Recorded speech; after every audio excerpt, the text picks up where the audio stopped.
In the Bhagavad Gita, the Lord directly states that he accepts the vegetable foodstuffs from the hands of a pure devotee. Therefore, a human being should not only become a strict vegetarian, but he should also become a devotee of the Lord and offer to the Lord all his food, and only then partake of the prasadam, or mercy, of God. Such a devotee can properly discharge the duty of human life. Those who do not do so are eating only sins, and thus will be subjected to the different types of distress which are the result of the various sins. Yeah, this is stated in the Bhagavad Gita, 4th chapter. Jagyasishtasino santa muchante sarva kilmisa. This conditioned life is so situated that in every step we are committing some sins. In every step. Without knowing, ignorance, because we are born ignorant. The Bhagavad says, Parabhavastavat abodhajat. Abodhajat means every living entity is born fool. Therefore, there are so many educational institutions. If the man born maybe in very high family or in high nation, but he is a fool. Otherwise, what is the necessity of so many educational institutions? It is a fact. So, that foolishness, when it is come to light, that is stated in the Srimad Bhagavatam. Parabhavastavad abodha jata javanna jigya satayatma tatyam. This foolishness will continue so long as he does not come to the platform of understanding self-realization. Otherwise, all these universities and institutions for imparting knowledge, they are continuation of that same ignorance and foolishness. Unless one comes to the point of understanding what I am, what is God, what is this world, what is my relationship, unless these questions come into one's heart and there is no proper answer, he continues to be foolish like animal and is subjected to different species of life, transmigration from one body to another. This is ignorance. So this is a very risky civilization. I may feel very comfortable that I am a spiritual master, or you may think very comfortable, I am born of a very rich nation, America. But this status of my life is temporary. I will have to change. I will have to change. So if I do not change for the better, then my life is very risky. Suppose a healthy man, if he is in the society of contamination, is it not his life is very risky? He may be contaminated and infected by disease any moment. So this ignorance should be dissipated. Here it is said that such a devotee can properly discharge his duty of human life. Those who do not do so are eating only sins. Bhunjante te abhanga papam, je pachanti atmakaranat. Anyone who is cooking for himself. The difference between of cooking here in this temple and in ordinary house is that in ordinary house they are cooking scenes.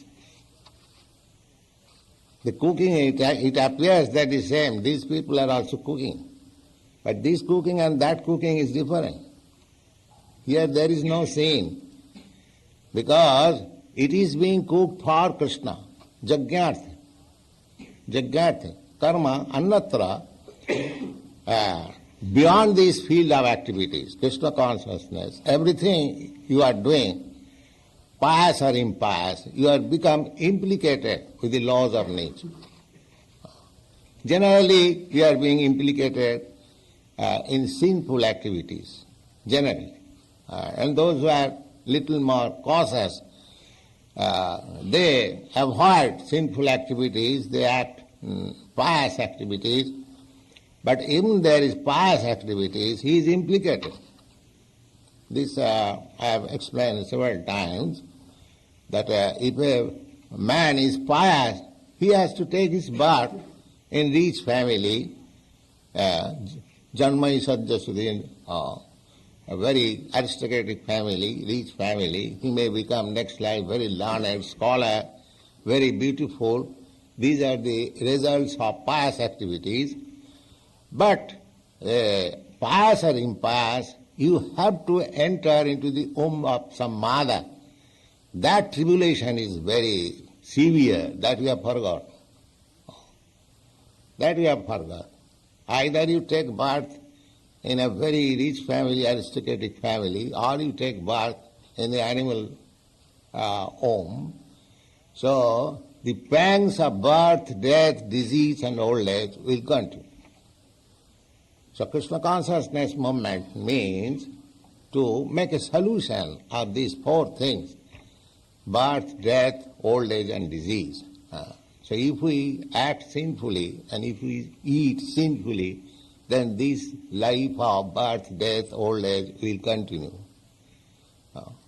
Otherwise, you can make a solution, and as it is stated in the Bhagavad Gita, Takta dehang punarjanmanaiti mameti kaunteya. After leaving this body, takta deham punarjanmanaiti. He does not take birth again in this material world. Then where does he go? He is finished, just like bodies. No. Mameti, he comes to me. Mameti, he comes to me. And what is the benefit of going there? To you? Mamupeta kaunteya dukkhalayam asasatam napnuvanti mahatmana samsiddhim paramam gatha. To come back to me, that is the highest perfection of life. He does not come to this miserable world. So, we should be careful not to eat anything which is not offered to Krishna, prasadam. That should be determination. We cannot purchase things from the market and eat. No, that is not possible. We cannot eat. We can simply eat such things which are offered in the, to the deity, Krishna. That is, Jagyasistasina. Even if we have committed some sins, by eating this prasadam, we counteract it.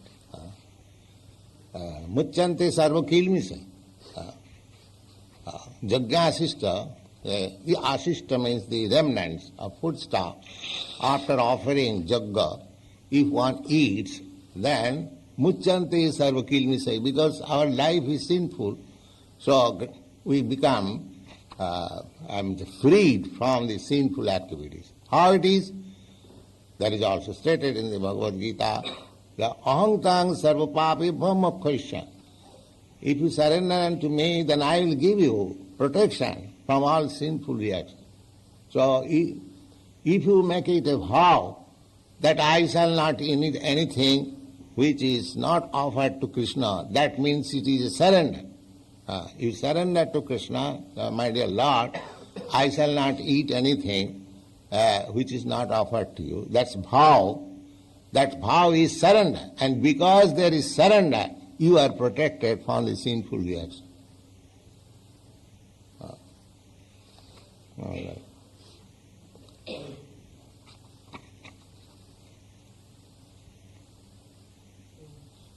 All right.